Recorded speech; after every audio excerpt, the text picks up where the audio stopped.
thinking to myself, what a wonderful world.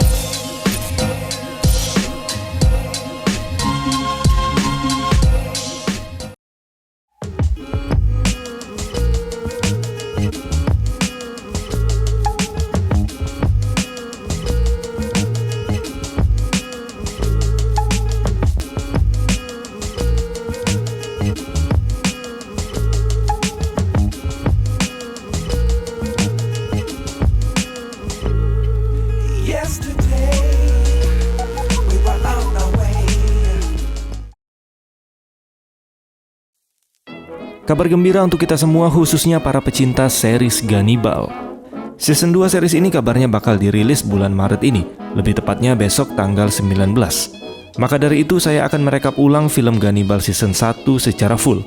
Biar kalian yang belum nonton atau yang belum tahu bisa paham ceritanya ketika saya bahas yang season 2 nanti. Pokoknya bagi kalian pecinta film perdagingan, saya sangat rekomendasi buat kalian nonton series yang satu ini, karena ceritanya dijamin seru, menegangkan, dan penuh dengan misteri. Oke lah, gak usah berlama-lama lagi, mending kita langsung aja masuk ke alur film Gannibal season 1. Enjoy the video.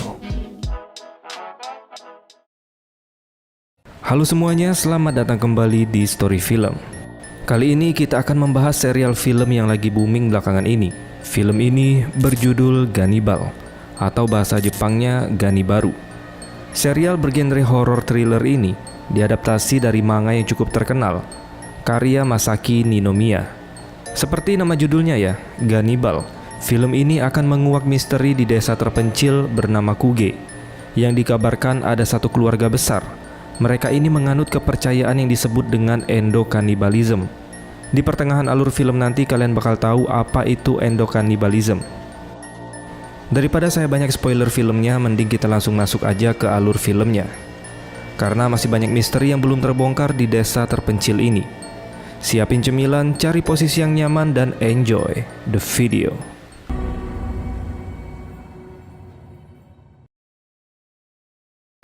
Di awal film kita diperlihatkan dengan seorang polisi yang mendatangi sebuah rumah tua di sebuah desa terpencil. Dengan penuh emosi dan rasa takut yang begitu besar, dia ingin mencoba mencari kebenaran dari fakta yang telah dia temukan. Biarpun sudah teriak memanggil pemilik rumah, tapi tetap tidak ada respon. Dan di sana terlihat jelas kalau mereka semua berada di dalam rumah. Dari dalam rumah mereka hanya merekam kelakuan si polisi. Pak polisi yang sudah frustasi karena tidak dihiraukan oleh keluarga itu. Dia terus berteriak kalau mereka sudah memakan orang. Dan dia juga berkata akan membongkar sisi gelap dari keluarga misterius ini. Sampailah polisi ini di ruangan yang gelap dan dia menemukan seperti ada ruangan penjara di dalam sana.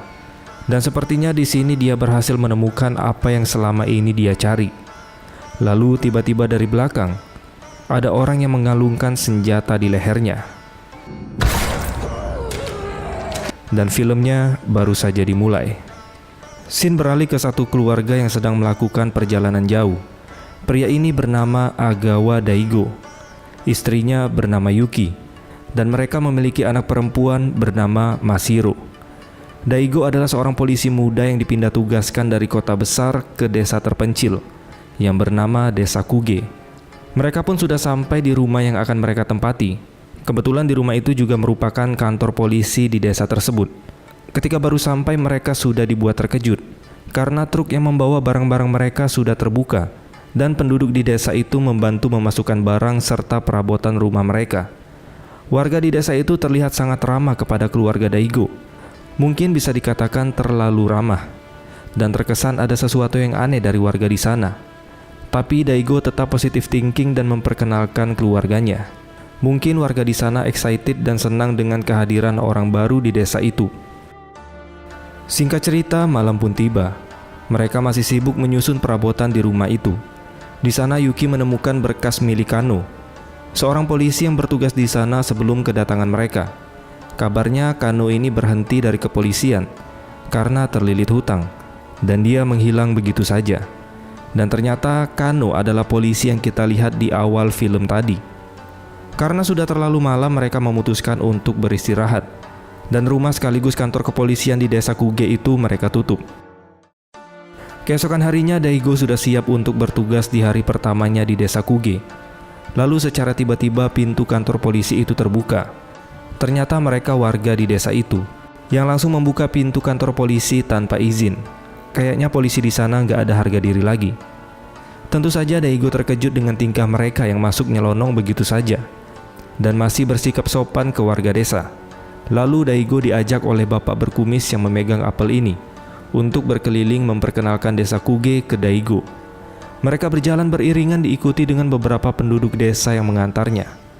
Penduduk lain juga ikut menyapa dengan ramah ketika melihat Daigo melewatinya. Pokoknya kalau kalian yang pindah ke desa itu udah serasa jadi artis terkenal. Saking baiknya warga di desa itu, mereka juga memberikan hasil pertanian mereka tanpa harus Daigo membayarnya. Mereka bilang sih karena ini hari spesial Daigo pindah ke desa ini. Kemudian mereka melanjutkan keliling, dan Daigo dibawa untuk melihat pabrik kayu yang ada di desa itu. Pabrik yang lumayan besar ini cukup membantu pergerakan ekonomi di desa Kuge. Kemudian mereka pun berhenti sejenak untuk istirahat sambil minum kopi.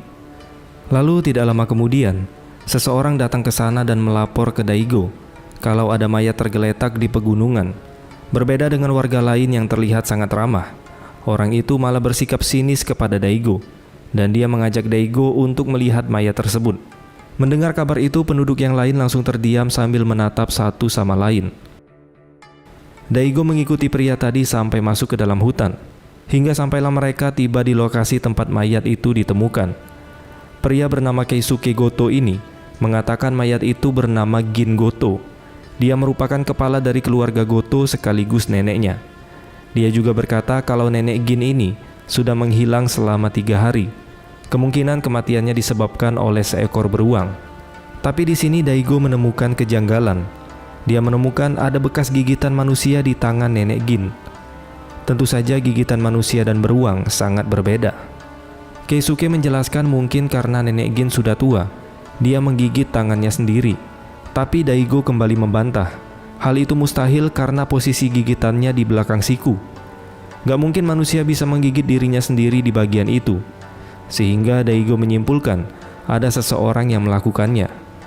Mendengar perkataan Daigo menyulut emosi mereka. Mereka mengira Daigo ini menuduh merekalah yang membunuh nenek Gin. Ya, mereka semua adalah keluarga Goto. Daigo yang sudah terpojok memilih untuk tidak melawan, dan dia meminta maaf. Seketika permintaan maaf Daigo mereka balas dengan tertawa, dan ternyata mereka hanya bercanda. Kemudian Keisuke membatalkan perburuan mereka dan membuat perjamuan untuk Daigo, agar Daigo juga bisa lebih akrab sama keluarga Goto. Sementara Daigo melaporkan penemuan mayat itu ke kantor pusat. Pada malam harinya, Daigo akan pergi menuju ke tempat keluarga Goto. Tapi sebelum pergi, dia ditelepon oleh atasannya.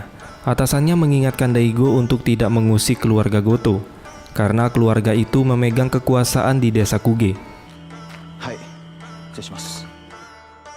Singkat cerita, Daigo sudah sampai di restoran yang bernama Kuka. Tempat perjamuan keluarga Goto dilangsungkan.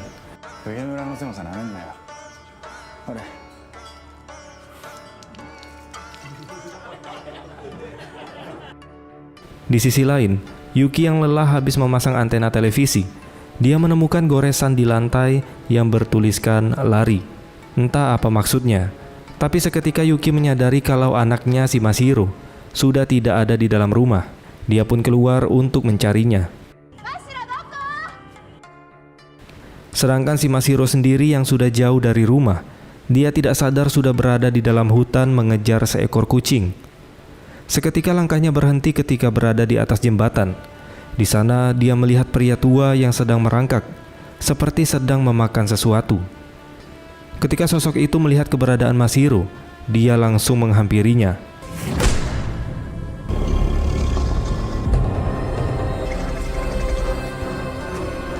Di sini Masahiro tidak terlihat takut sama sekali. Malahan dia memberikan permen kepada sosok itu.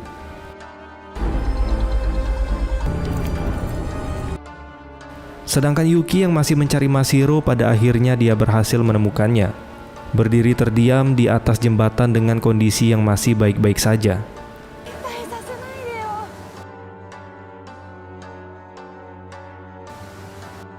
在にしとくにはええ感じやぞ。なんでこの村に来た？上の命令に決まってんだろ。Daigo akhirnya pulang ke rumah setelah mengadakan pertemuan dengan keluarga Goto. Di rumah, Yuki memberitahu tulisan di lantai yang dia temukan, tapi Daigo tidak menghiraukannya. Kemudian Daigo menemui Mashiro yang ternyata belum tidur. Mashiro memberikan kotak permen ke Daigo. Daigo langsung membuang kotak permen itu ketika melihat isinya adalah jari manusia. Dia pun bertanya ke Mashiro dari mana dia mendapatkannya, tapi Mashiro hanya diam. Ketika Yuki datang, Daigo kembali memasukkan jari itu ke kotak dan langsung menyimpannya. Keesokan harinya, kepala desa sekaligus ayah Keisuke memimpin penduduk desa untuk melakukan perburuan kepada beruang yang sudah meresahkan di desa itu. Perburuan itu ditujukan sebagai balas dendam atas kematian Nenek Gin yang dianggap tewas karena dimakan beruang. Ketika mereka melacak jejak dari beruang itu, dari kejauhan terlihat beruang hitam berlari mendekati Daigo. Beruang itu menyerang Daigo dengan sangat brutal. Untung saja Yosuke, adik dari Keisuke, berhasil menembak beruang itu sampai tewas.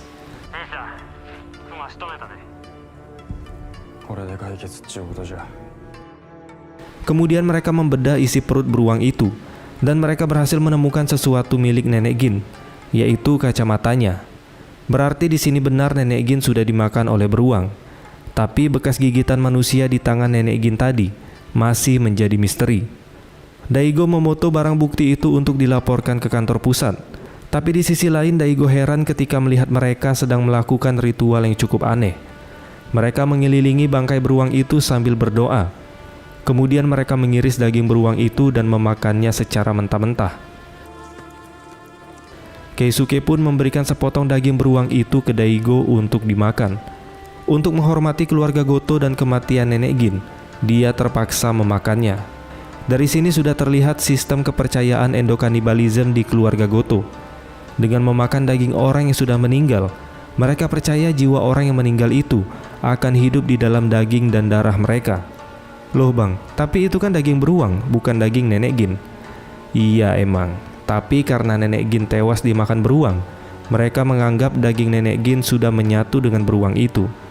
Pada malam hari ketika Daigo akan pulang ke rumah bersama istri dan anaknya, dia ditelepon oleh dokter yang bernama Nakamura. Dia memberitahu kalau potongan jari yang dikirim oleh Daigo, ketika diselidiki ternyata jari itu bukan milik Nenek Gin Goto, melainkan jari itu milik orang lain. Mendengar informasi itu, Daigo menjadi kebingungan. Di jalan terlihat mereka melewati seorang gadis backpacker berjalan sendirian.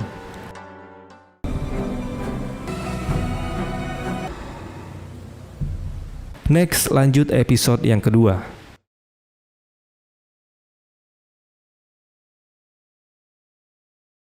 Kali ini kita akan melanjutkan pembahasan tentang film Gannibal. Perkembangan plot cerita di film ini lumayan cepat ya, karena di episode 1 aja kita udah diperlihatkan banyak adegan yang mengejutkan. Dari keluarga Goto yang menganut kepercayaan endokanibalisme, dan kita juga diperlihatkan dengan sosok kakek-kakek misterius. Tapi kita masih belum tahu sebenarnya siapa sosok menyeramkan itu. Penulis film ini juga nggak pelit ngasih informasi-informasi penting di episode pertama. Tapi tentu aja masih ada misteri yang lebih besar di film ini yang belum kita ketahui. Oke, tanpa basa-basi kita langsung aja masuk ke alur ceritanya. Enjoy the video.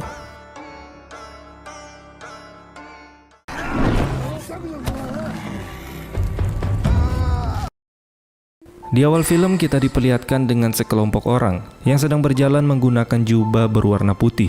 Dilihat dari pakaiannya, mereka ini kayak orang-orang yang menganut sekte tersesat. Mereka berjalan beriringan. Salah satu dari mereka ada yang membawa foto Nenek Gin. Sudah jelas, mereka adalah keluarga Goto yang sedang melakukan upacara pemakaman untuk Nenek Gin Goto. Secara bersamaan terlihat Daigo dan Yuki sedang mengantar Mashiro ke sekolah barunya di desa itu. Terlihat juga di sana Mashiro sudah disambut oleh teman-teman barunya di sekolah itu. Mereka yang sudah mengetahui kalau Mashiro susah dalam berbicara, mereka sudah menyiapkan buku komunikasi untuk Mashiro. Dan buku itu bisa digunakan Mashiro untuk berkomunikasi dengan teman-temannya saat sedang bermain. Tapi di sini pandangan Mashiro terfokus pada hal lain. Dia melihat beberapa orang berjubah putih sedang berjalan beriringan.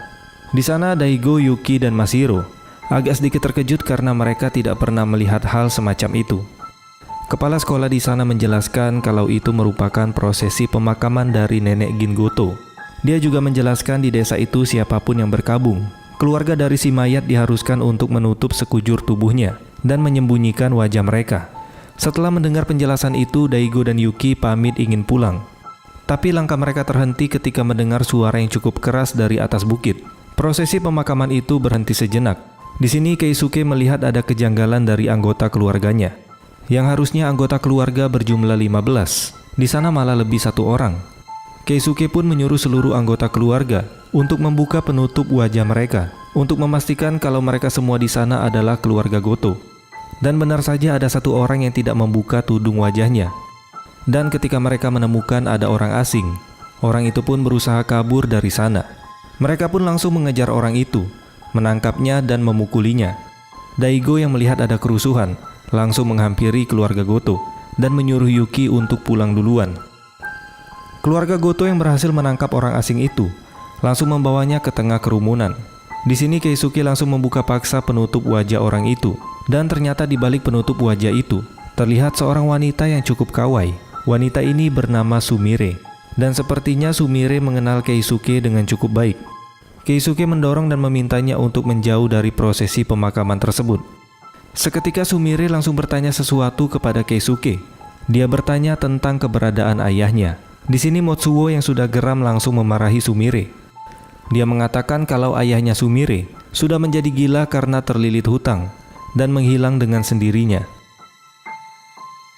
Daigo yang tidak tinggal diam langsung datang ke sana dan berusaha menenangkan Motsuo. Namun Sumire yang sudah terlihat emosi langsung menendang bejana yang digunakan untuk prosesi pemakaman tersebut. Sumire juga berteriak kalau mereka semua adalah kanibal. Daigo langsung mengecek isi dari bejana itu, dan ternyata bejana itu kosong, yang seharusnya di dalam sana ada jenazah dari keluarga mereka yang meninggal. Sumire mengatakan kalau mereka semua sudah memakan jenazah itu. Yang dimaksud di sini adalah jenazah dari nenek Gingoto. Seluruh keluarga Goto langsung membantah perkataan Sumire, dan mereka menjawab kalau mereka bukanlah kanibal. Lalu tiba-tiba dari kerumunan datang orang bertubuh besar dengan tubuh yang sangat pucat. Dia mendatangi Motsuo dan menarik rambutnya sampai terlepas.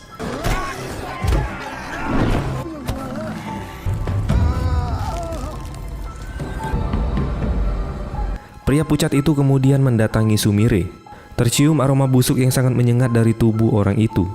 Di sini Sumire terlihat ketakutan ketika berhadapan dengannya. Orang itu menjulurkan tangannya seakan ingin menyentuh Sumire. Lalu tiba-tiba Keisuke mendorong Sumire untuk menjauh dari sana. Sementara keluarga Goto akan menahan pria bertubuh besar itu. Daigo pun mengajak Sumire untuk segera menjauh dari sana. Singkat cerita, Daigo pulang ke rumah dan berpamitan kepada Yuki. Dia berkata ingin mengantar Sumire ke stasiun. Tapi Daigo tidak mengatakan apa yang sudah terjadi.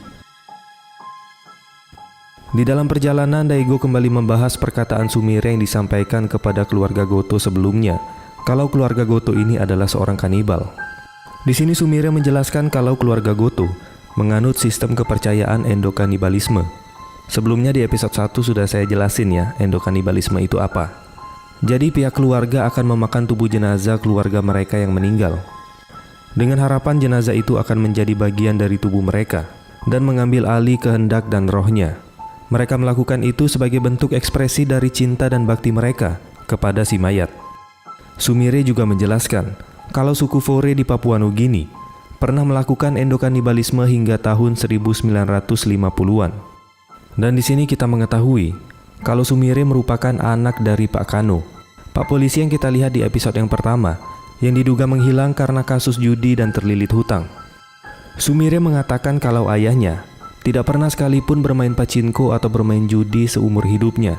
Dia juga tidak pernah mengundurkan diri dari pihak kepolisian. Bahkan dia tidak pernah terlilit hutang dengan siapapun. Di sini Sumire menduga kalau ayahnya sudah dijebak oleh mereka, yaitu keluarga Goto, dan mereka membuat laporan palsu, seolah-olah Pak Kano sudah menghilang ketika dia kalah bermain judi. Di sini Sumire langsung teringat ketika melihat wajah ayahnya sangat ketakutan. Dia juga sempat mengingatkan untuk tidak berurusan dengan keluarga Goto. Singkat cerita, mereka pun sudah sampai di stasiun. Di sini Sumire juga mengingatkan Daigo untuk tetap berhati-hati ketika sedang menyelidiki keluarga Goto. Di dalam perjalanan, hati Daigo dibuat bimbang karena kasus ini. Setelah berpikir panjang, akhirnya Daigo memutuskan untuk menyelidiki keluarga Goto pada hari itu juga. Daigo masuk melalui pintu belakang. Di sana sudah jelas terlihat larangan kalau orang asing tidak boleh masuk ke pemukiman keluarga Goto. Tidak lama kemudian tiba-tiba ada satu pohon yang tumbang, menghalangi jalannya Daigo.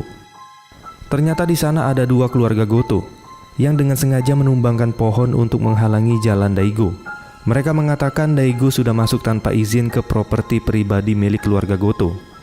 Di sini Daigo menjelaskan maksud dia datang ke rumah keluarga Goto untuk menyelidiki Pak Kano yang dikabarkan sudah menghilang. Lalu salah satu dari keluarga Goto ini menunjukkan video rekaman Pak Kano yang bertindak seperti orang gila di pekarangan rumah keluarga Goto. Tapi video itu tidak melunturkan niat Daigo untuk menyelidiki kasus hilangnya Pak Kano. Dan dia tetap melanjutkan perjalanan ke rumah utama keluarga tersebut. Pria itu langsung menghidupkan gergaji mesinnya dan mendekati Daigo. Di sini Daigo sudah terlihat ketakutan, tapi ternyata pria itu ingin membukakan jalan bagi Daigo agar dia bisa lewat menggunakan mobilnya. Ketika Daigo sudah menjauh dari mereka, pria itu mengatakan, nasib Daigo selanjutnya tergantung apa yang akan dilakukan oleh pria itu. Yang dimaksud dengan sebutan pria itu adalah sosok misterius yang pernah kita lihat di episode yang pertama.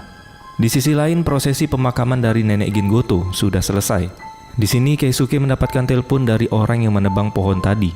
Dia memberitahu tentang Daigo yang berusaha masuk ke pemukiman keluarga Goto. Motsuo yang mendengar itu langsung marah dan ingin kembali ke rumah utama. Tapi Keisuke berusaha menenangkannya. Motsuo yang memiliki sifat arogan di dirinya berusaha untuk melindungi keluarga Goto. Keisuke tetap berusaha untuk menyuruh Matsuo tetap tenang karena Daigo merupakan seorang polisi. Mereka harus lebih berhati-hati dalam menghadapi Daigo. Motsuo yang keras kepala tetap memutuskan pulang ke rumah bersama anggota keluarga yang lain. Sedangkan Keisuke tetap berada di sana dan bersikap tenang. Dan akhirnya Daigo sudah sampai di rumah utama keluarga Goto. Sama seperti Pak Kano, di sana biarpun sudah berkali-kali memanggil orang rumah, Daigo tetap tidak mendapatkan respon. Daigo tahu mereka semua berada di dalam rumah, tapi tidak mau keluar. Mereka hanya merekam Daigo dari dalam. Hingga akhirnya Motsuo datang ke sana dan mengusir Daigo. Bahkan Motsuo mengancam akan membunuhnya.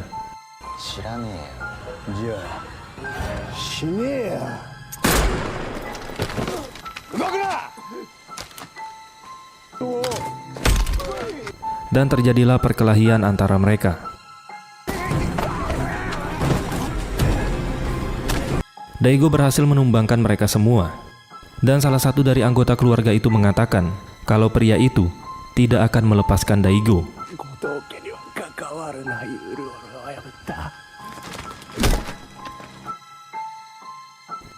Di sisi lain, Yuki dan Mashiro sudah kembali ke rumah. Dia terkejut ketika melihat kantor polisi. Sudah ada Keisuke dan anggota keluarga Goto lainnya. Di sini Yuki dan Mashiro sudah terlihat ketakutan, dikelilingi keluarga Goto yang memegang senjata lengkap. Sedangkan Daigo berhasil meringkus keluarga Goto yang berusaha menyerangnya. Tapi sayang Daigo tidak menyadari kalau Dr. Nakamura berusaha menghubunginya untuk memberitahu kalau jari yang dibawa Daigo ternyata jari itu milik Pak Kano. Daigo memasukkan anggota keluarga Goto ke mobilnya untuk dilaporkan ke kantor pusat. Tapi ketika dia ingin memasukkan Motsuo ke dalam mobil, tiba-tiba segerombolan nenek-nenek dan kakek-kakek mencoba untuk menghalanginya dan berusaha meminta Daigo untuk melepaskan mereka. Salah satu nenek itu berkata urusan keluarga Goto harus diselesaikan oleh pria itu. Lalu secara tiba-tiba mereka semua terdiam sambil melihat ke arah belakang Daigo. Tiba-tiba yang dimaksud dengan pria itu, dia pun muncul dan langsung menyerang Daigo. Kemudian pria itu menyeret tubuh Daigo menuju ke rumah utama. Apakah Daigo akan bernasib sama seperti Pak Kano? Next, kita lanjut episode yang ketiga. Di episode kemarin kita melihat Daigo ditangkap oleh sosok misterius bertubuh besar. Dan jari yang diselidiki oleh Dr. Nakamura, ternyata jari itu pemiliknya adalah Pak Kano. Misteri apa lagi yang kita temukan di video kali ini? Kita langsung aja masuk ke alur ceritanya. Enjoy the video.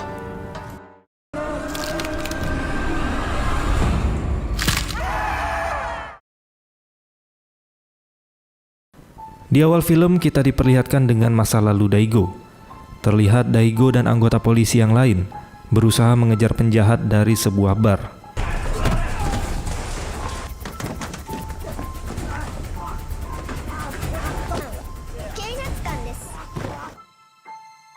Tapi yang ada di pandangan Mashiro, hal itu tidak pantas dilakukan kepada orang lain.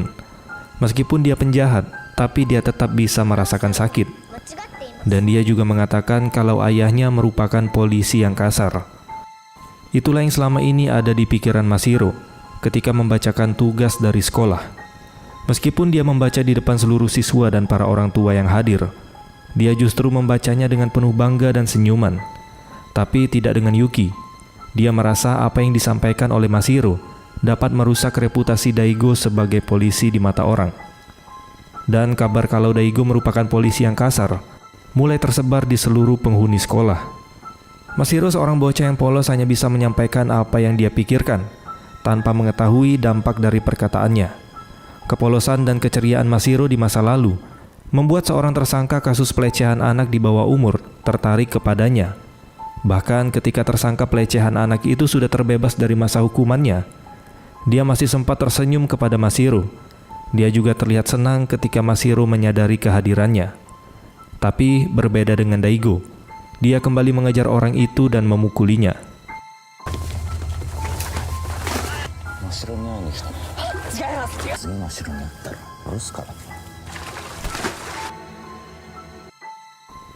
Hingga pada akhirnya terjadi insiden yang membuat keceriaan di dalam diri Mashiro seketika menghilang dan tidak ingin mengucapkan sepatah kata pun. Semua rentetan kejadian yang kelam itu kembali muncul di pikiran Daigo yang sedang terbaring di rumah sakit. Daigo terbangun dengan kepala yang sudah terbalut perban. Terlihat Yuki sangat lega ketika tahu Daigo sudah kembali sadar. Beberapa warga desa Kuge pun juga terlihat di sana untuk menjenguk Daigo. Yuki menjelaskan kalau petugas pemadam kebakaran menemukan Daigo yang terluka di pinggir sungai. Kejadian itu membuat semua orang merasa cemas kepada Daigo. Mashiro juga terlihat terus memandangi ayahnya dengan penuh rasa kekhawatiran. Sedikit demi sedikit Daigo mulai mengingat kejadiannya dan dia terus menanyakan siapa pria itu. Tidak lama kemudian, Keisuke bersama keluarga Goto lainnya mengunjungi Daigo ke rumah sakit. Daigo terkejut ketika melihat kedatangan keluarga Goto dan dia terus menyalahi keluarga Goto yang hampir membunuhnya. Tapi Yuki langsung menenangkannya. Dia mengatakan kedatangan keluarga Goto justru untuk melindungi Yuki dan Mashiro. Keisuke mewakili keluarga Goto meminta maaf atas apa yang menimpa Daigo. Kemudian Keisuke menyuruh seseorang untuk berbicara. Orang itu mengatakan kalau saudara kembarnya yang sudah melakukan hal buruk kepada Daigo hingga menyebabkan luka di dahinya. Rekan Daigo yang juga seorang polisi mengatakan orang yang menyerang Daigo sudah menyerahkan diri dan sedang diinterogasi oleh pihak kepolisian. Tapi di sini Daigo dibuat bingung dengan penjelasan orang itu. Daigo masih ingat betul dengan kejadiannya, serta orang yang menyerangnya menggunakan celurit. Pria dengan tubuh yang sangat besar, terlihat seperti kakek-kakek dan mengeluarkan bau yang sangat menyengat dari tubuhnya, yang biasa mereka panggil dengan sebutan pria itu. Daigo juga mengatakan pada saat di pemakaman, ada orang yang bertubuh besar dan mengeluarkan bau menyengat yang sama seperti orang yang menyerangnya. Tapi Keisuke membantahnya. Dia mengatakan tidak ada orang seperti itu di keluarga mereka. Mereka juga tertawa mendengar cerita dari Daigo, seolah-olah Daigo sedang menghayal. Di sini terlihat jelas keluarga Goto seperti sedang menutupi sesuatu. Lalu Daigo mengusir mereka dari sana. Sebelum keluar dari ruangan, Keisuke kembali mengingatkan Daigo agar lebih berhati-hati. Karena keluarga Goto yang menyerang Daigo tidak semuanya menyerahkan diri. Bisa saja mereka yang melarikan diri akan kembali datang ke Daigo untuk balas dendam. Di sini Daigo yang tidak bisa diam, dia memaksa untuk meninggalkan rumah sakit untuk menangkap keluarga Goto yang melarikan diri. Tapi seketika Daigo menyadari kalau handphonenya sudah tidak ada. Warga desa Kuge pun mengatakan ketika mereka menemukan Daigo di sungai, mereka juga tidak melihat ada HP Daigo di sekitar sungai. Ternyata HP Daigo sudah berada di tangan Motsuo. Dia sedang mendengarkan pesan suara dari Dr. Nakamura tentang jari yang diselidiki milik Pak Kano. Dan di jari itu dia menemukan air liur dari manusia. Itu artinya jari Pak Kano digigit sampai putus oleh seseorang. Mendengar pernyataan itu, Motsuo berniat untuk menjebak Dr. Nakamura.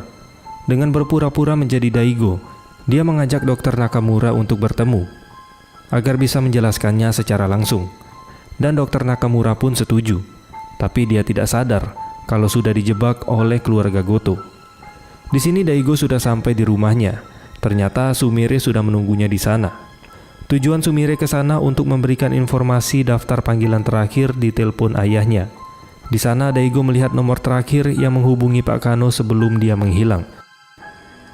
助かるよ。後藤家のやつは全員狂ってるけど圭介だけは別だから。 Setelah Sumire pulang, Daigo melihat Yuki membawa barang-barangnya. Di sini Yuki berencana ingin meninggalkan Daigo dengan membawa Mashiro. Yuki merasa Daigo sudah tidak peduli dengan perasaannya yang sudah sangat mengkhawatirkannya.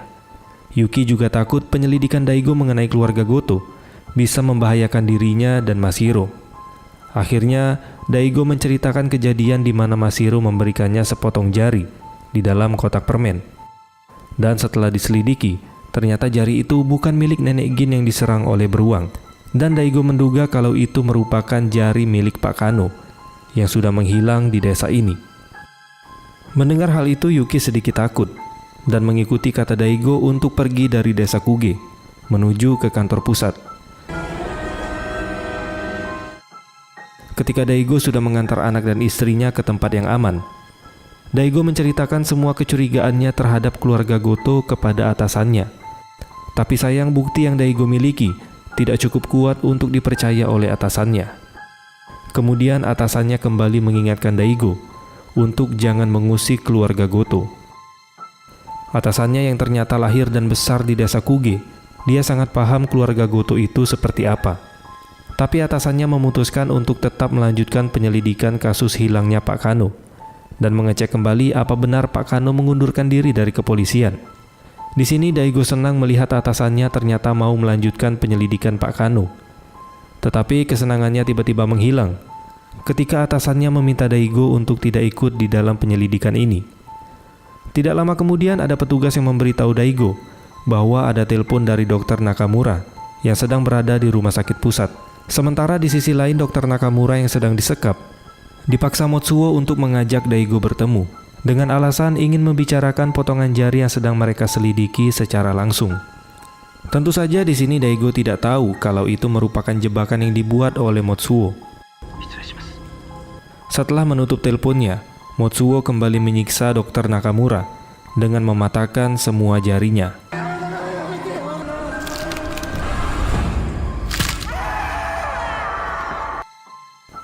Kemudian Daigo menemui istri dan anaknya. Daigo meminta izin ke istrinya untuk pergi ke rumah sakit setelah mendapat panggilan dari Dr. Nakamura.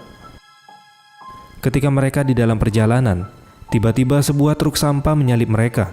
Truk itu perlahan mendekati mobil mereka dan tiba-tiba pintu belakang truk itu terbuka. Ternyata itu adalah Motsuo yang menjebak Daigo di dalam terowongan. Di saat mobil mereka tertabrak, Daigo kembali mengingat masa lalunya. Ketika tersangka pelecehan anak yang bernama Tsubasa Kono menyekap Mashiro.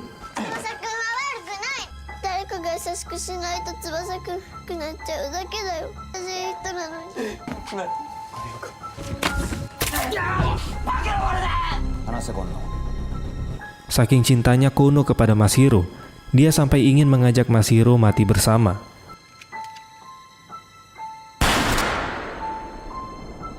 Di titik inilah Mashiro mendapatkan trauma berat hingga keceriaan di dirinya menghilang sampai sekarang. Dan kemungkinan kejadian inilah yang membuat Daigo dipindah tugaskan ke daerah lain. Kembali lagi ke Motsuo. Di sini Motsuo terus menembak ke arah Daigo dengan membabi buta.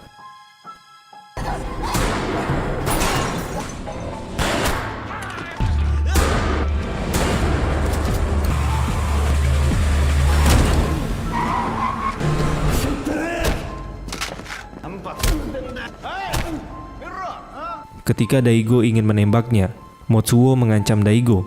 Dia mengatakan kalau dia membunuhnya, maka Daigo tidak akan pernah menemukan Pak Kano. Dia mengaku orang yang membunuh Pak Kano adalah dirinya.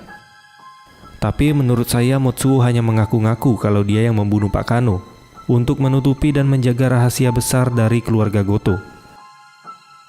Tapi Daigo berhasil menahan emosinya dan menyerahkan Motsuo kepada pihak polisi.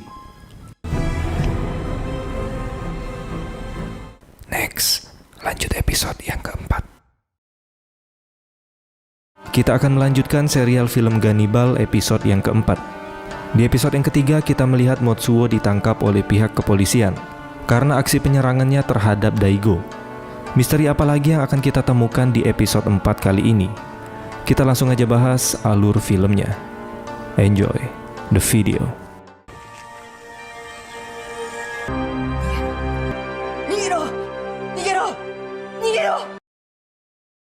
Di awal film, kita diperlihatkan dengan pihak kepolisian yang berhasil menemukan jasad milik Pak Kano.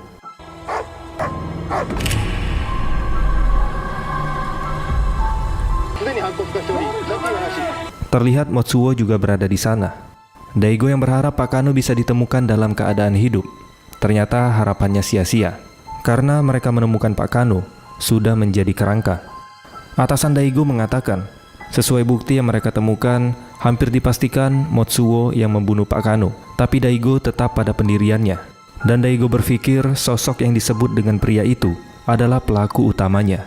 Sedangkan Motsuo yang berkata kalau dialah yang membunuh Pak Kano. Menurut Daigo itu hanya akal-akalannya saja untuk menghilangkan tuduhan pada keluarga Goto. Tapi di sini atasannya masih tidak percaya. Dia mengatakan mungkin Daigo sudah salah paham, karena sebelumnya dia sudah menanyakan kepada semua warga desa tentang sosok pria bertubuh besar seperti yang Daigo katakan. Dan warga desa mengatakan mereka tidak pernah melihat sosok seperti yang diceritakan oleh Daigo.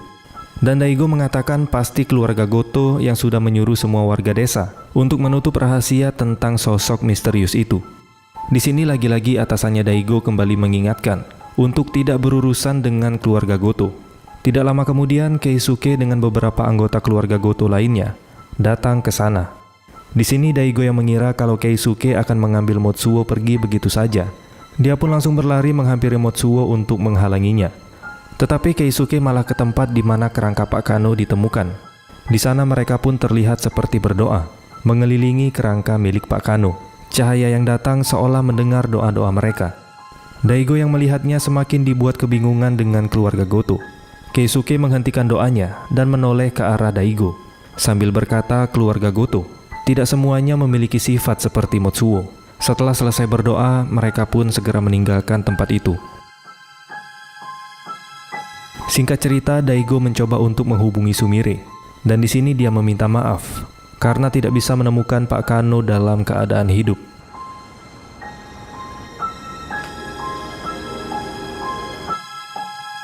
Kemudian Daigo mendapat penawaran dari atasannya untuk pindah tugas ke desa lain, karena jika Daigo tetap berada di desa Kuge dan kembali mendapat masalah dengan keluarga Goto, maka atasannya tidak dapat melindunginya lagi. Tapi di sini Daigo tidak bisa langsung menerimanya begitu saja, karena Daigo ingin berdiskusi dengan Yuki terlebih dahulu. Awalnya Daigo sempat ingin menerima penawarannya untuk pindah ke desa lain. Tapi ketika Yuki bertanya ke Mashiro apakah dia ingin kembali ke desa Kuge, Mashiro memberikan respon dengan menganggukkan kepalanya. Mungkin di desa Kuge Mashiro sudah mendapatkan banyak teman yang dapat mengerti kondisinya. Dan mereka pun memutuskan untuk kembali ke desa Kuge. Dan singkat cerita, Daigo kembali melakukan tugasnya sebagai seorang polisi di desa Kuge.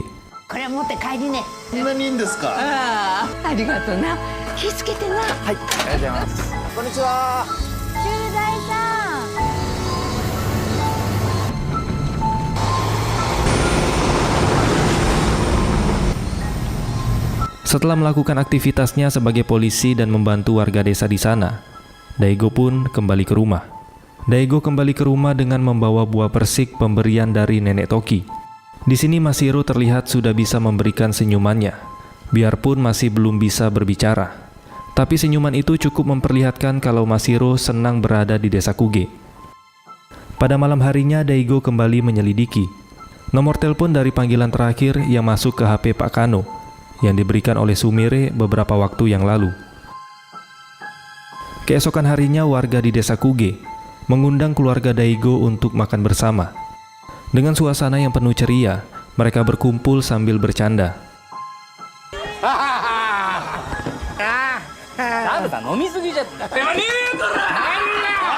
Tapi seisi ruangan langsung terdiam ketika Daigo membicarakan tentang keluarga Goto.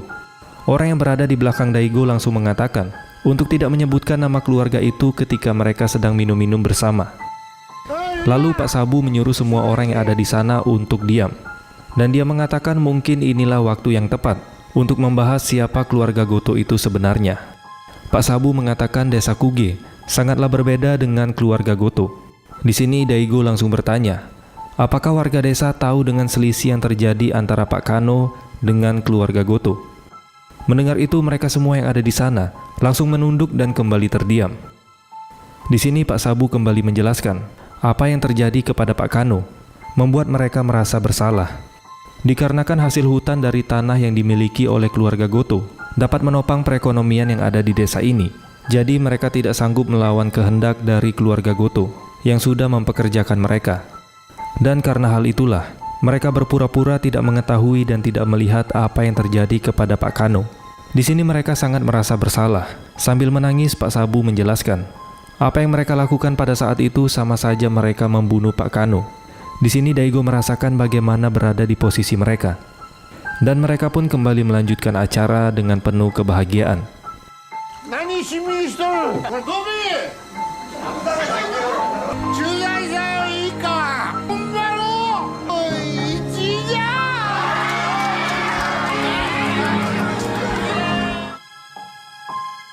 Keesokan harinya, ketika Daigo sedang bermesraan dengan Yuki di dalam rumah, dia melihat ada orang yang mengintip dari jendela luar. Daigo pun keluar untuk mengejar orang itu. Ketika Daigo sudah mengetahui siapa orangnya, dia terkejut ketika melihat dinding di rumah mereka terdapat tulisan yang cukup besar yang bertuliskan pembunuh. Di sini Daigo merasa ini adalah ulah dari keluarga Goto, dan orang yang mengintip tadilah yang sudah menuliskan kata-kata itu di dinding rumahnya. Tidak lama kemudian Pak Sabu datang ke sana dan membantu Yuki untuk menghapus tulisan itu.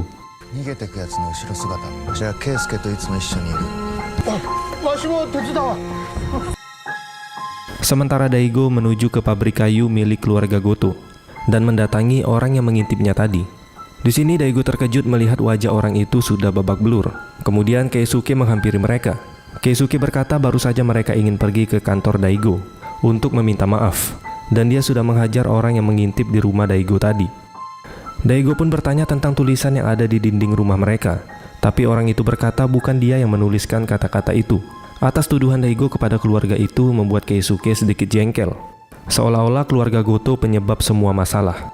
Di sini Ryuji berkata kalau Daigo sudah terlalu percaya pada warga desa, dan Ryuji juga berkata kalau sebenarnya warga desa tidak bisa dipercaya, dan mereka adalah penjilat. Keisuke juga menambahkan jangan terlalu percaya kepada mereka. Di sisi lain, Sumire sedang mengunjungi ibunya di rumah sakit jiwa. Ibunya kena mental ketika Pak Kano sudah menghilang di desa itu. Ibunya juga selalu berteriak sambil mengatakan lari dan lari.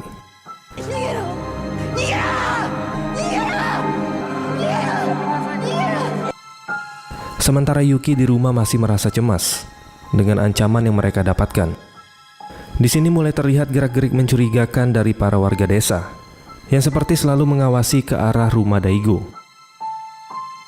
Terlihat juga dari kejauhan Pak Sabu sedang mengawasi keluarga Daigo menggunakan sebuah teropong. Dia juga sepertinya sudah memasang alat sadap di rumah mereka, sehingga Pak Sabu bisa mendengarkan semua percakapan yang ada di rumah Daigo. Di sisi lain, Daigo terus memperhatikan gerak-gerik warga desa di pabrik tersebut. Di sana dia melihat ada sedikit bercak darah yang tertempel di salah satu baju warga. Sesampainya di rumah, Daigo langsung membuat pagar yang mengelilingi rumah mereka, agar orang tidak seenaknya bisa masuk ke sana. Tidak lama kemudian Pak Sabu datang ke sana. Dia menyarankan Daigo untuk tidak melanjutkan membuat pagar. Dia mengatakan warga di desa ini hidup dengan saling percaya satu sama lain. Bahkan katanya warga desa juga jarang mengunci pintu rumah mereka. Dan Daigo sebagai pendatang baru harus menunjukkan bahwa keluarga Daigo mempercayai warga desa di sana. Di sini Daigo mulai merasa ada yang aneh, dan Daigo tidak sengaja mengeluarkan kata menyebalkan di depan Pak Sabu. Di sini Pak Sabu terlihat agak sedikit baper dengan perkataan Daigo. Lalu Yuki langsung memotong percakapan mereka dan tetap bersikap sopan kepada Pak Sabu. Akhirnya Daigo menuruti Yuki untuk tidak melanjutkan membuat pagar.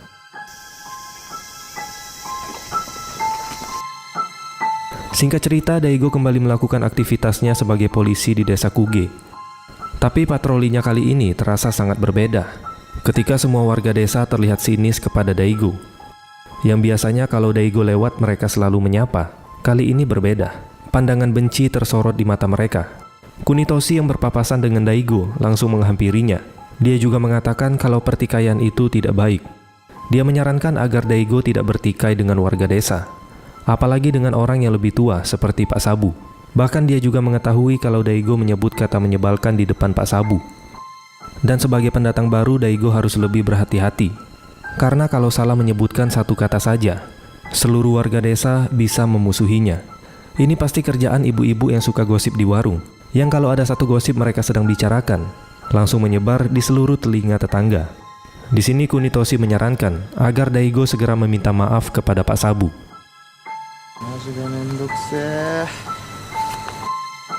Singkat cerita, ketika Daigo sudah sampai di rumah, dia melihat Yuki dan Mashiro sudah bersiap untuk pergi keluar. Yuki mengatakan mereka akan pergi ke rumah Pak Sabu untuk meminta maaf. Karena Yuki juga tidak tahan pada saat keluar selalu diceramahi oleh warga desa untuk tidak bertikai. Di sini Daigo dan Yuki sedikit berdebat. Lalu tiba-tiba Pak Sabu datang ke rumah mereka. Di sini Daigo terlihat sangat heran karena Pak Sabu selalu datang di saat yang tepat. Di sini Daigo kembali mengatakan hal yang tidak pantas untuk diucapkan. Dan kayaknya Pak Sabu kembali tersinggung dengan perkataan Daigo. Setelah Yuki mengingatkan Daigo, Daigo pun meminta maaf kepada Pak Sabu atas perkataannya yang membuat Pak Sabu tersinggung. Dan Pak Sabu pun menerima permintaan maafnya. Kemudian Pak Sabu mengundang keluarga Daigo untuk datang ke acara persiapan festival persembahan pada besok hari. Acara itu merupakan acara terbesar yang dilakukan setiap tahun di desa ini, di mana pada puncak acaranya, mereka akan membakar boneka yang berbentuk manusia. Keesokan harinya Daigo sekeluarga datang ke kantor pemadam kebakaran yang ada di desa itu. Para warga desa terlihat kembali ramah kepada Daigo dan keluarganya. Dan mereka berterima kasih kepada Daigo karena sudah mau meminta maaf kepada Pak Sabu. Tidak lama kemudian, Daigo mendapatkan telepon dari nomor yang tidak dikenal. Dan nomor itu merupakan nomor satelit yang terdapat di riwayat panggilan terakhir dari HP Pak Kano sebelum dia menghilang di desa itu. Orang itu bertanya dari mana Daigo mengetahui nomor telepon ini. Setelah orang itu memastikan kalau tidak ada orang lain yang mendengar percakapan mereka, dia pun mengatakan kalau memang benar dia yang menghubungi Pak Kano menggunakan nomor ini, tapi dia tidak mau membicarakannya melalui telepon. Dia pun mengajak Daigo untuk bertemu pada besok hari. Awalnya Daigo menolak untuk bertemu dengan orang ini, karena nanti dia takut bernasib sama seperti Pak Kano. Tapi dia mengatakan orang terakhir yang menelpon Pak Kano itu bukan dirinya.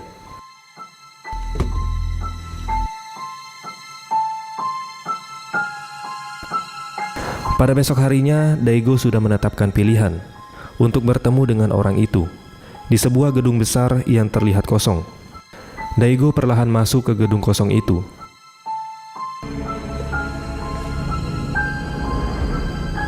Dengan CCTV dan speaker yang tersebar di gedung tersebut, memudahkan orang itu mengetahui kedatangan Daigo. Setelah orang itu mengarahkan Daigo ke tempat pertemuan, mereka pun akhirnya bertemu. Dibatasi dengan dinding kaca, mereka dapat berbicara dan menatap satu sama lain tanpa bersentuhan. Orang itu sangat berhati-hati dan dia tidak mempercayai siapapun. Dia pun menceritakan tentang Pak Kano yang sudah terbunuh karena mempercayai perkataannya. Ya, kuikurosareta. Daigo bertanya siapa kau sebenarnya. Dia menjelaskan bagi desa Kuge, dia adalah sosok yang seharusnya tidak boleh ada. Dan dia berkata dia adalah bukti dari rahasia yang mereka tutupi sekuat tenaga. Kemudian untuk meyakinkan Daigo, orang itu pun berdiri tepat di hadapannya dan perlahan membuka topeng yang menutupi wajahnya.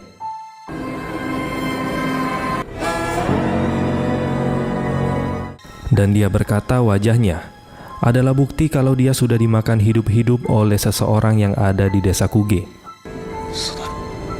Next, episode kelima.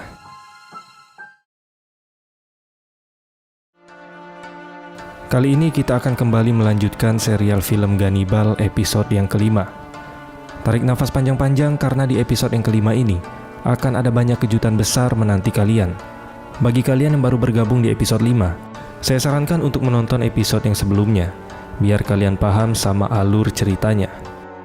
Tanpa basa-basi, kita langsung aja masuk ke alur filmnya. Enjoy the video.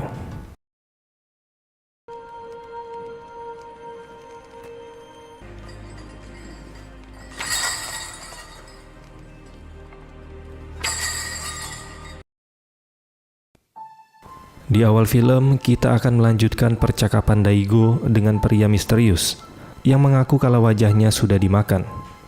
Dia mengatakan kejadiannya sekitar 18 tahun yang lalu, tapi dia tidak terlalu ingat detail dengan kejadiannya. Yang dia ingat hanya nyanyian mencekam dari para warga desa dan saat ada bayangan besar mendekat lalu memakan wajahnya. Ketika tersadar, dia sudah berada di pelukan ibunya. Lalu kemudian mereka berdua pergi dari desa Kuge dan hidup bersembunyi. Dan ketika dia sudah besar baru menyadari kalau dia tidak memiliki akte kelahiran. Dia menduga sebagian bayi yang lahir di desa Kuge memang tidak diberikan akte lahir dengan sengaja agar mereka bisa dimakan. Sekarang ibunya sudah meninggal tanpa menceritakan apapun tentang desa Kuge kepada dirinya. Dan sekarang dia jadi penasaran dengan desa Kuge. Semasa hidupnya dia selalu bertanya-tanya, kenapa wajahnya harus dimakan. Lalu dia kembali memasang topeng dan pergi begitu saja. Daigo yang masih penasaran terus bertanya. Lalu dia mengatakan, festival persembahan sebentar lagi akan dimulai, dan kemungkinan akan ada korban lagi seperti dirinya. Kemudian scene beralih ke Keisuke yang sedang meletakkan daging di sebuah tempat. Tempat itu berada di bawah tanah dan terlihat seperti tempat pesugihan. Sedangkan di kuil Kurunokami, terlihat warga desa sedang latihan untuk festival persembahan yang akan segera diadakan. Tiba-tiba Pak Sabu melihat kedatangan Daigo, dan dia marah karena Daigo datang terlambat di latihan pertama mereka. Ketika Pak Sabu bertanya Daigo dari mana, Daigo hanya diam dan tidak menjawab. Pak Sabu yang sangat kepo merasa Daigo menyembunyikan sesuatu. Lalu tiba-tiba ada seseorang muncul. Dia bernama Munechika, yang warga desa panggil dengan sebutan Tuan Muda. Bisa dikatakan Munechika ini juga pengurus dari kuil itu. Dan untuk festival persembahan tahun ini, dialah yang akan mengurusnya. Kemudian Munechika mendekati Daigo dan memperkenalkan dirinya. Lalu dia mengajak Daigo bertemu malam nanti karena ada sesuatu yang ingin dia bicarakan. Pada malam harinya, Daigo dan Munechika bertemu di belakang kuil. Dia langsung menyuruh Daigo dan keluarga untuk segera pergi dari desa ini, karena dia takut nanti Daigo akan bernasib sama seperti Pak Kano. Ditambah lagi warga desa yang selalu memaksakan peraturan mereka kepada pendatang baru di desa ini.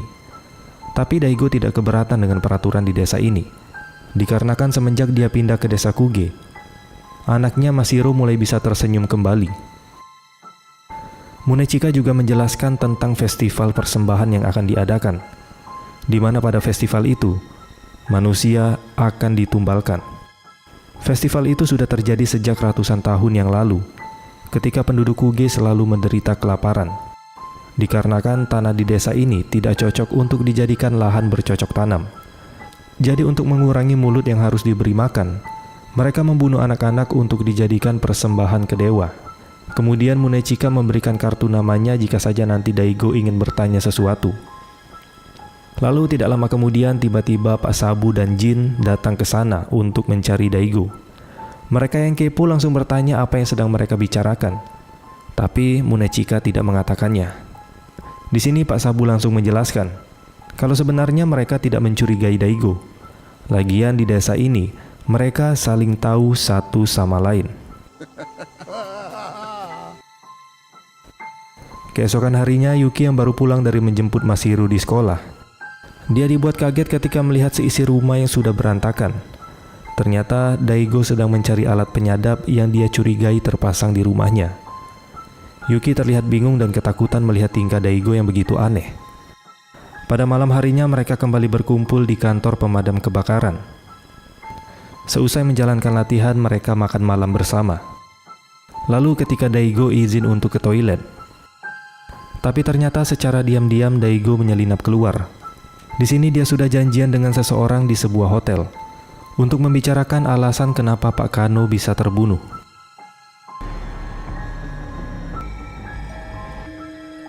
Di sana Daigo bertemu dengan pria yang bernama Utada. Utada mengaku kalau dulu dialah yang sering membantu Pak Kano. Ternyata pria yang wajahnya sudah dimakan tadi menyuruh Utada untuk bertemu dengan Daigo. Utada merupakan seorang jurnalis. Dia juga senang membuat artikel yang membahas tentang okultisme. Dan sekarang dia lebih tertarik mencari tahu artikel tentang kanibalisme. Dia juga mengetahui rahasia desa Kuge dari pria yang wajahnya dimakan tadi. Dan dari sanalah juga dia bisa mengenal Pak Kano. Awalnya dia juga tidak percaya sampai orang itu menunjukkan wajahnya sebagai bukti. Dari sanalah dia mulai membantu Pak Kano untuk menyelidiki serta mencari bukti tentang kanibalisme di desa Kuge. Dan buktinya adalah anak-anak. Dan dari kematian Pak Kano membuatnya tambah yakin kalau ada anak-anak di desa itu yang akan dimakan pada saat festival persembahan. Awalnya Pak Kano juga tidak percaya, tapi selama 2 tahun dia bertugas menjadi polisi di desa Kuge. Dia menyadari kalau tingkat kematian bayi yang baru lahir cukup tinggi di desa itu. Rata-rata per tahun pasti ada 1 bayi yang mati di sana. Dan bukti atau keanehan lainnya bisa dilihat juga dari jumlah anak-anak yang sekolah di desa itu. Kalau kalian lihat, jumlahnya kurang dari 10 orang. Di sini saya akan menunjukkan keanehan yang lainnya. Jika kalian ingat di episode 4, Pak Sabu pernah mengatakan populasi lansia atau orang tua di desa ini melonjak tinggi. Itu artinya, paling banyak yang hidup di desa itu adalah orang tua, sedangkan anak-anak atau remaja sangat sedikit. Kemudian Shin beralih ke Kanako, anak dari Pak Sabu, yang terlihat menyukai Mashiro. Ketika Yuki menghampirinya, dia bertingkah seperti orang aneh dan terlihat sangat ketakutan. Lalu Pak Sabu menjelaskan, Kanako mengalami trauma berat. Ketika 3 tahun yang lalu, bayinya mati pada saat dilahirkan. Lalu tiba-tiba Kanako membantah dan mengatakan kalau bayinya masih hidup. Kemudian Pak Sabu langsung menarik Kanako untuk membawanya pulang. Kanako terus berteriak kalau Pak Sabu bilang anaknya sudah mati, padahal dia melihat anaknya masih bergerak. Dan dia berkata, nenek Gingoto sudah mengambil bayinya.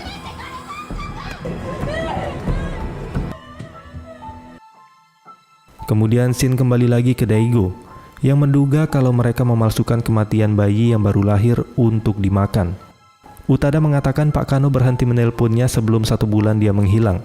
Itu artinya yang terakhir menelpon Pak Kano bukan Utada maupun orang yang wajahnya sudah dimakan tadi. Lalu siapa orang terakhir yang menelpon Pak Kano? Mereka di sini menduga Pak Kano terus mencari bukti dan berhasil menemukan anak-anak yang disekap untuk dimakan. Dan kemungkinan orang terakhir yang menelpon Pak Kano memberitahu di mana keberadaan anak-anak itu disembunyikan.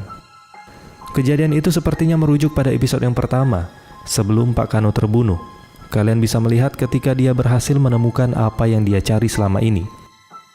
Dan jika dugaan mereka benar, itu artinya yang terakhir menelpon Pak Kano adalah salah satu warga desa yang membocorkan rahasia desa Kuge kepada Pak Kano, alias pengkhianat di desa tersebut. Kemudian ketika Daigo kembali ke kantor pemadam kebakaran, terlihat Jin marah ke Daigo yang tidak muncul-muncul dari tadi. 次を打った時どけ言っとったんかちゃんと聞かせえ。なんかあったんか。サブさん、娘さんに手あげてる。 Yuki memberitahu Daigo tentang perkataan Kanako kalau nenek Gingoto mengambil bayinya, dan Kanako terlihat seperti orang yang hampir gila. Keesokan harinya Daigo datang ke rumah Pak Sabu untuk memberikan beberapa pertanyaan karena sudah menyakiti anaknya. Tapi Pak Sabu tidak mau keluar dari rumah. Ketika Daigo melihat Kanako yang sedang mengintip, dari luar Daigo langsung bertanya tentang anak Kanako yang diambil oleh nenek Gingoto. Sayangnya Pak Sabu langsung menarik Kanako dan memintanya untuk tidak berkata apapun. Karena tidak mendapatkan jawaban, Daigo meminta bantuan ke Yuki. Keesokan harinya, Yuki mulai mendekati Kanako secara perlahan dan mulai bertanya tentang anak Kanako yang hilang. Tapi tetap saja, Kanako terlihat tidak berani mengatakannya dan segera pergi menjauh. Lalu kita melihat Daigo mengunjungi kuil dan bertemu dengan Munechika. Daigo bertanya kenapa warga desa Kuge terlihat takut dengan keluarga Goto. Munechika menjelaskan karena keluarga Goto adalah pemilik sebagian besar lahan di desa ini, dan selama zaman perang, penduduk desa harus meminjam lahan keluarga Goto untuk bertahan hidup. Dari sanalah keluarga Goto mulai disegani, dan ketakutan itu mulai diturunkan generasi per generasi, bahkan hingga sekarang. Beberapa tahun terakhir sempat terjadi masalah antara para penduduk desa dan nenek Gin Goto, di mana para wanita mengatakan anak mereka yang baru lahir diculik dan dibunuh oleh nenek Gin. Terus Daigo bertanya gimana nenek Gin bisa menculik para bayi. Kemudian Munechika menjelaskan, nenek Gin Goto bisa melakukan itu dikarenakan dia adalah satu-satunya bidan di desa ini. Dari sini Daigo kembali mendapatkan jawaban. Dalam hatinya pantas aja mereka bisa memalsukan kematian bayi yang baru lahir dan tidak memberikan akte kelahiran ke beberapa bayi, dikarenakan bidannya sendiri adalah nenek Gin Goto, penguasa di desa itu. Tapi di sini Daigo tidak mengatakan hal itu ke Munechika, dan Munechika juga menganggap tuduhan para wanita kepada nenek Gin Goto itu tidak benar. Kemudian scene berganti ke Keisuke dan anggota keluarga Goto yang sedang berdoa di depan foto nenek Gin. Dan di sini Keisuke diangkat menjadi kepala keluarga Goto, menggantikan posisi nenek Gin Goto.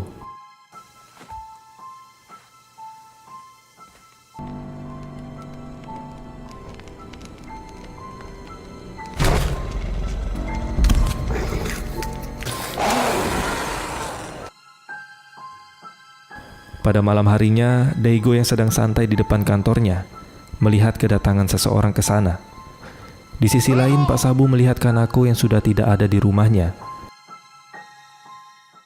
Dan ternyata, Kanako datang ke kantor Daigo.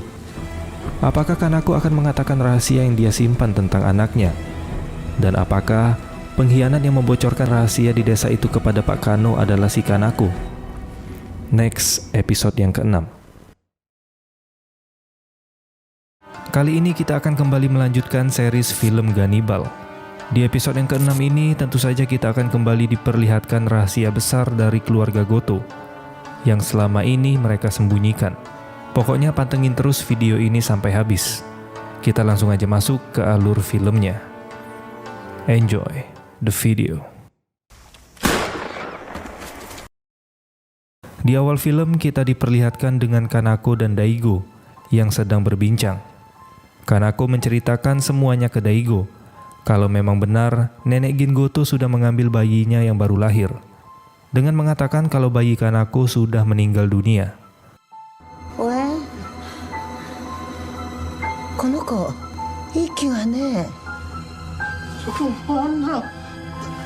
Ketika nenek Gin ingin mengangkat bayi itu, Kanako melihat tangan si bayi bergerak, tapi nenek Gin segera pergi dari sana dengan wajah tersenyum. Bahkan pada saat itu Kanako belum sempat melihat wajah anaknya.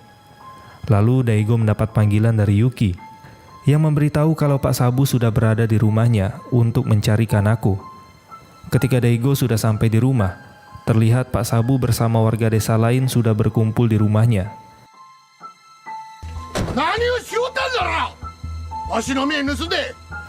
Dengan wajah penuh amarah, Jin mendekati Daigo dan langsung menarik rambutnya. Tapi Daigo tidak hanya diam. Mereka nggak tahu kalau Daigo bukan polisi biasa. Daigo berkata kalau dia sedang menyelidiki keluarga Goto. Karena warga desa nggak bisa diajak kerjasama, jadi dia menyelidiki kasus ini sendirian.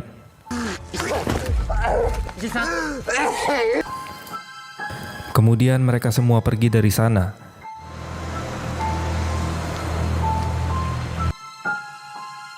Lalu terlihat Jin pergi ke rumah keluarga Goto dan menyampaikan kalau Daigo bukanlah polisi sembarangan, dan dia mengajak keluarga Goto untuk segera membunuh Daigo.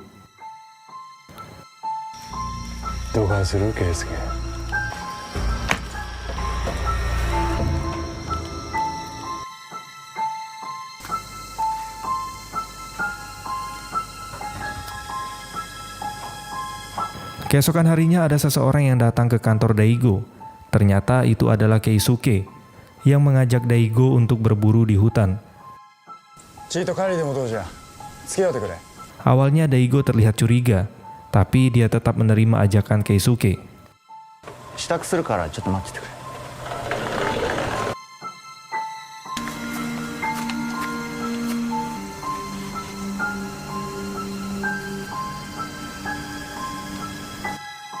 Pada saat di hutan, Keisuke mulai bertanya tentang rencana Daigo yang menyelidiki keluarga Goto.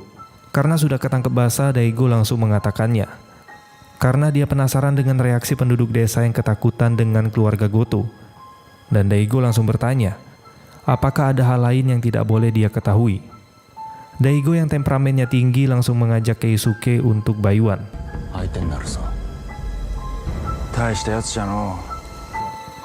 Di sini Keisuke mengetahui kalau Daigo pernah membunuh orang demi menyelamatkan anaknya. Begitupun Keisuke yang rela membunuh orang demi keluarga Goto. Dan terlihat Keisuke langsung mengarahkan senjatanya ke arah Daigo.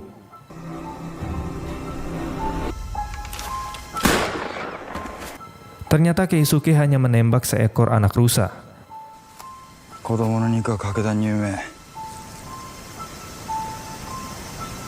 Dan dari belakang mereka tidak menyadari kalau ada seseorang yang sedang mengawasi mereka. Pada malam harinya, orang yang mengintip tadi mendatangi Iwao. Dia memberitahu kalau Keisuke tidak membunuh Daigo.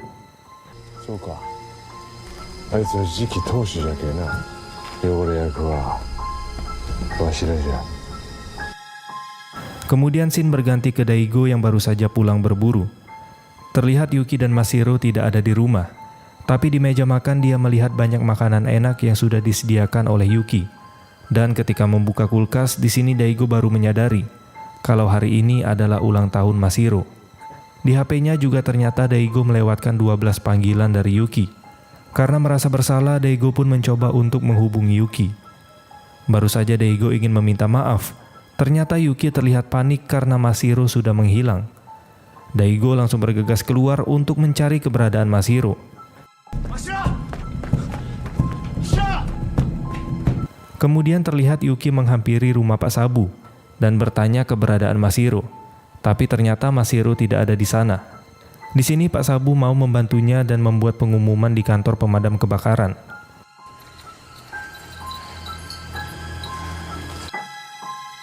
Singkat cerita, Daigo dan Yuki akhirnya bertemu di kantor pemadam kebakaran. Dan di sini mereka masih tidak menemukan keberadaan Mashiro. Tidak lama kemudian, Pak Sabu dan warga lain juga sudah berada di sana. Dia mengatakan seluruh penduduk desa sudah berpencar untuk mencari Mashiro. Di sini Daigo menaruh curiga terhadap warga desa. Dia mengira hilangnya Mashiro adalah ulah dari warga desa yang dendam kepadanya. Dan kali ini Daigo lebih terbuka dan berani mengancam warga desa.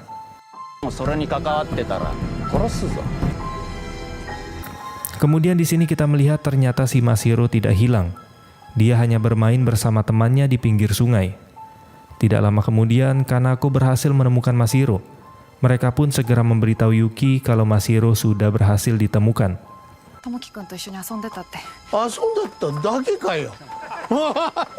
Mendengar hal itu, Pak Sabu langsung mengomentari Daigo yang terlalu mudah mengambil kesimpulan. Dan melihat gelagat aneh dari Daigo akhir-akhir ini, Pak Sabu teringat dengan almarhum Pak Kano.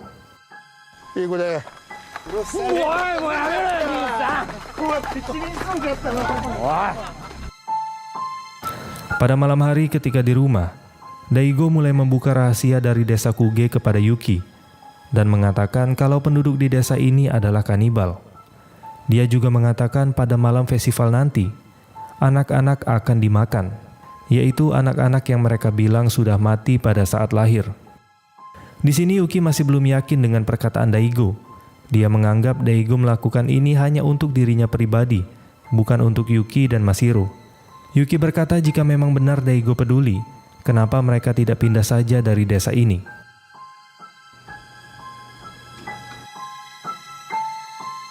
Keesokan harinya, Daigo bertemu dengan Dr. Nakamura yang ternyata masih hidup. Mereka bertemu untuk membicarakan suatu penyakit yang sedang diteliti oleh Dr. Nakamura. Dan penelitian ini atas permintaan dari Pak Kano. Semua berawal ketika Pak Kano membawa nenek Gin Goto ke rumah sakit tempat Dr. Nakamura bekerja. Terlihat kondisi nenek Gin semakin memburuk. Kaki dan tangannya gemetar bahkan sulit untuk berjalan. Dan nenek Gin juga terlihat tidak berhenti tertawa. Ketika diteliti, Dr. Nakamura menyadari kalau gejalanya sama persis dengan penyakit yang disebut dengan kuru. Penyakit ini juga sering ditemui dalam suku Fore di Papua Nugini. Penyakit ini disebabkan oleh kebiasaan mereka yang suka memakan daging manusia yang sudah meninggal. Hal itu membuktikan kalau kemungkinan nenek Gin Goto sudah memakan daging manusia. Pertikaian Pak Kano dengan keluarga Goto ternyata juga berawal setelah Pak Kano membawanya ke rumah sakit. Dikarenakan keluarga Goto tidak mau ada yang tahu tentang penyakit ini. Setelah mengetahui penyakit itu, Dr. Nakamura mulai mengecek rekam medis dari para penduduk desa. Dan dia menemukan ada warga desa Kuge yang juga mengidap penyakit kuru dengan gejala yang sama seperti nenek Gin Goto. Dia adalah seorang anak yang masih berusia 6 tahun. Dan dia tidak memiliki akte kelahiran. Rekam medis itu ditemukan pada tahun 1951, tepat setelah Perang Dunia Kedua. Kalau anak itu sekarang masih hidup, kira-kira dia berumur 75 tahun. Dan di sini Daigo sudah menduga, anak itu adalah sosok misterius yang mereka sebut dengan panggilan pria itu. Tapi Dr. Nakamura masih tidak yakin, karena penyakit kuru bisa dikatakan penyakit yang fatal. Mustahil anak itu masih bisa hidup. Tapi jika memang benar dia masih hidup, kemungkinan penyakit kuru yang dia idap merupakan varian terbaru.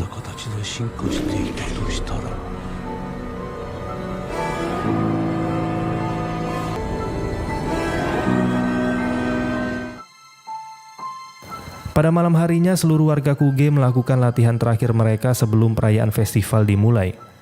Terlihat Daigo, Yuki, dan Mashiro juga berada di sana.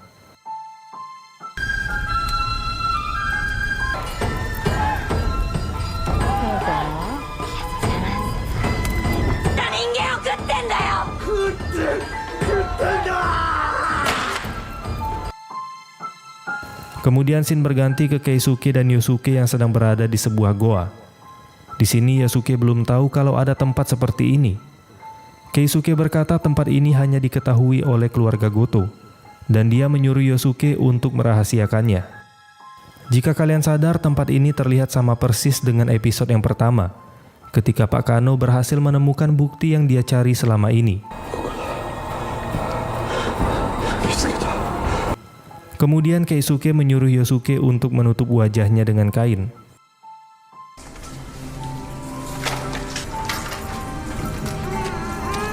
Dan ternyata benar, di goa itu terlihat banyak anak-anak yang dikurung untuk dijadikan persembahan pada saat festival.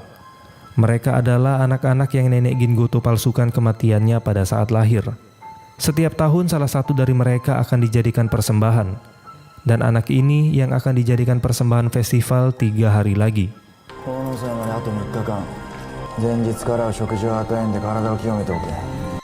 Di sini Keisuke menyuruh Yosuke untuk mempersiapkan anak itu, serta membersihkan tubuhnya. Keisuke berkata dulu ini adalah pekerjaannya, mempersiapkan anak-anak untuk menjadi persembahan di perayaan festival. Tapi karena sekarang dia sudah menjadi kepala keluarga Goto, tugas ini pun diturunkan ke adiknya, yaitu Yosuke. Dan anak-anak ini akan dipersembahkan untuk pria itu. Yosuke hanya bisa diam melihat rahasia Kuge yang selama ini belum dia ketahui. Kemudian kita melihat Daigo yang tiba-tiba mengajak Yuki untuk segera meninggalkan desa Kuge. Sebelum pergi, Daigo menemukan alat pelacak di bawah mobilnya yang sudah dipasang oleh seseorang. Ketika di perjalanan ternyata benar, ada mobil yang dari tadi mengikuti mereka.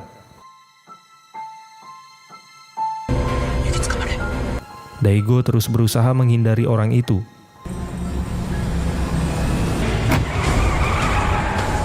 Lalu tiba-tiba ada mobil lain yang membuat orang itu mengalami kecelakaan.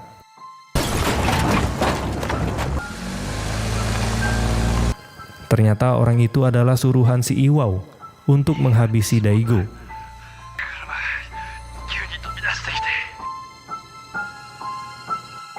Kemudian Daigo bertemu dengan orang yang menolongnya di jalan tadi. Dia bernama Yamabushi. ご無沙汰してます。すいません、主人が無理言っちゃって。いいよ全然。 Di sini Daigo menitipkan Yuki dan Mashiro ke Yamabushi. Dan ternyata Daigo tidak berniat pergi dari desa Kuge. Dia hanya ingin menyelamatkan Yuki dan Mashiro agar terhindar dari bahaya. Sedangkan dia akan kembali ke desa Kuge dan menyelesaikan penyelidikannya. Awalnya Yuki marah ke Daigo, tapi Daigo meyakinkan Yuki kalau dia ingin membantukan aku untuk bertemu dengan anaknya. Yang dimana Daigo yakin kalau anak-anakku masih hidup sampai sekarang. 約束して、ちゃんと帰ってきて。ほらなんじゃお前動くなって。だから動くな言うて洗えんじゃろ。陽介は務まりそうか。まあ要は慣れじゃ。陽介はあの狩野とも仲が良かったそうじゃねえか。お前何が言いてん。もう二度と裏切り者を出すわけにはいかん。 Kemudian kita melihat Keisuke yang sedang bersiap untuk upacara peresmiannya sebagai keluarga Goto yang baru. Tiba-tiba Keisuke ditelepon oleh Sumire. Di sini Sumire memberitahu kalau sekarang dia lagi hamil anaknya Keisuke. Ini si Keisuke diam-diam ternyata cabul juga ya. ばあちゃん、今日からわしが当主じゃ。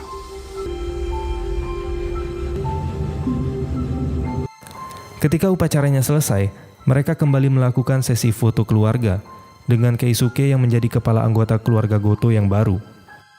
Di sini kita dibawa flashback ketika nenek Gin Goto menyuarakan pidatonya. Ternyata nenek Gin Goto menganggap derajat keluarga Goto sangat berbeda dengan orang lain. Hanya keluarga Goto yang dia anggap sebagai manusia, sedangkan orang lain yang bukan keluarga Goto hanyalah seonggok daging yang berjalan. Dan dia berkata pada festival 16 tahun yang lalu, ada satu anggota keluarga Goto yang merasa berbeda, atau bisa dikatakan pengkhianat, dan nenek Gin tidak menganggapnya sebagai manusia, dan dia lebih rendah dari hewan ternak. どうした。ほら行くで。これまでもこれからも後藤は永遠じゃ。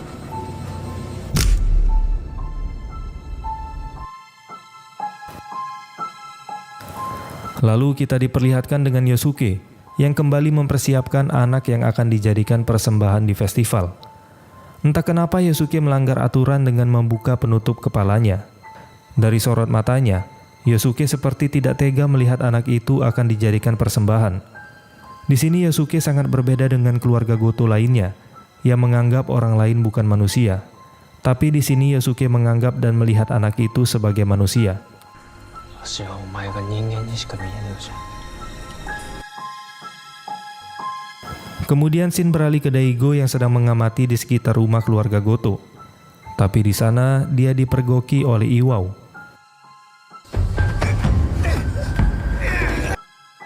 Dan terlihat kekuatan Iwao sangat berbeda dengan Daigo. Bahkan untuk menggerakkan badannya saja, Daigo tidak sanggup.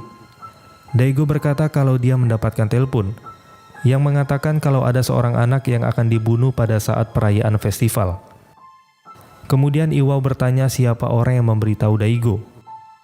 Daigo hanya mengatakan kalau ada pengkhianat dari keluarga Goto.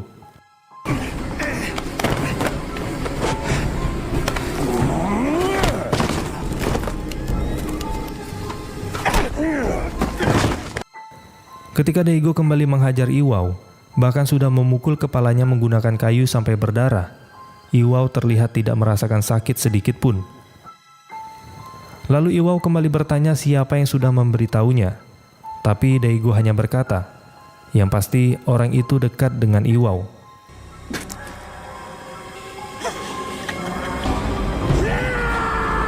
Iwao yang terlihat sangat emosi langsung menghajar Daigo habis-habisan. Next, episode yang ke-7.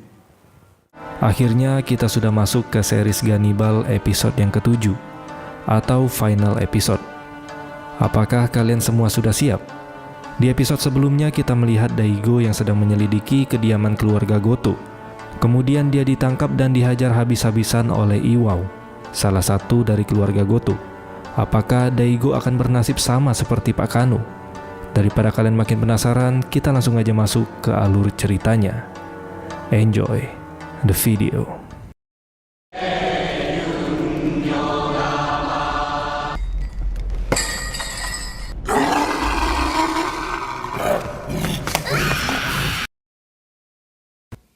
Di awal film kita diperlihatkan dengan Daigo yang dibawa oleh keluarga Goto ke rumahnya dengan kondisi sudah berlumuran darah. Keisuke, shūzai ga mitsukatta. Ketika Daigo sudah tersadar, terlihat dia sudah dikelilingi oleh keluarga Goto. Keisuke langsung bertanya tentang tujuan Daigo datang ke kediaman keluarga Goto. Di sini Daigo langsung to the point dan menyuruh Keisuke untuk melepaskan anak-anak yang sudah mereka kurung. Dia juga mengatakan kalau anak-anak yang mereka kurung adalah anak-anak yang dipalsukan kematiannya oleh nenek Gin Goto, dan Daigo tahu kalau anak-anak itu pasti masih hidup. Tapi di sini Keisuke masih pura-pura tidak tahu. Daigo dengan sengaja memancing emosi pria botak tersebut agar bisa melepaskan diri dari ikatannya. Daigo terus mengulur waktu hingga dia berhasil melepaskan ikatan di tangannya.